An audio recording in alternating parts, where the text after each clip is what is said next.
3. Hi, my name is Msgr Schifano. I'm a late vocation priest, and I'd like to tell you a little bit of my story. I'm a first-generation American. My father immigrated from Italy, and we settled in Detroit, Michigan. As a young boy, I developed asthma problems, so the family moved to Tucson.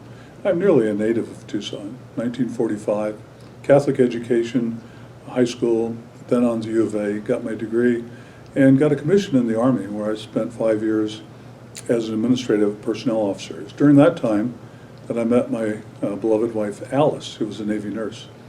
We were married and served in Germany together, had a child there, and had a child later, and we left the military, and I was working for Lockheed in California, also in personnel management work. After Lockheed, went back to Tucson, Arizona to work for a regional contractor, Sun Construction Company. I was the labor relations guy and the personnel manager and all the administrative sort of things. In 1990, Alice was diagnosed with lung cancer. And during her 18-month battle and chemo, I began praying the rosary for her as I traveled to our different projects. It was on one such trip that thoughts suddenly struck me. God sort of hit me right between the eyes and said, if I could put it in words, Al, you've had a good life. Alice is not going to survive the cancer, and so you need to give your life to God.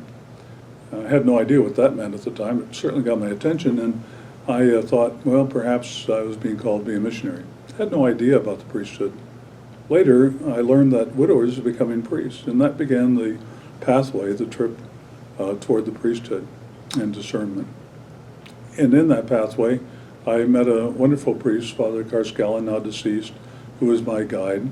And I took 5 years from the time Alice died before I entered the seminary, because I wanted to separate grief from career or call. And so I entered Sacred Heart Seminary at the age of 58, was completed. It was hard at my age going back to school, but we made it by the grace of God. I graduated and was ordained in '62 as a priest for the Diocese of Tucson.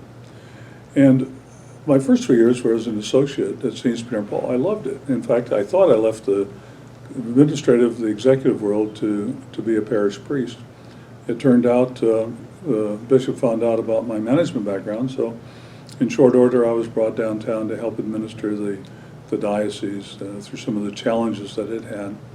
And I really never lamented the fact that that's the way it turned out. I just came to realize that God uses our gifts in whatever way God knows is best, and our job is to continue to say yes and to accept His will.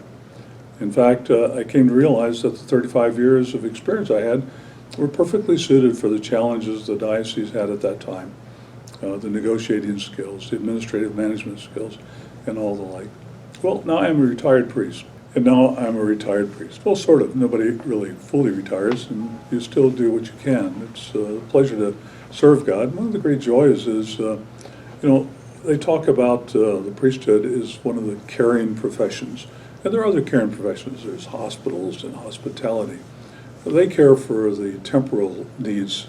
The caring profession we're in cares for the soul, and that is quite a privilege and responsibility.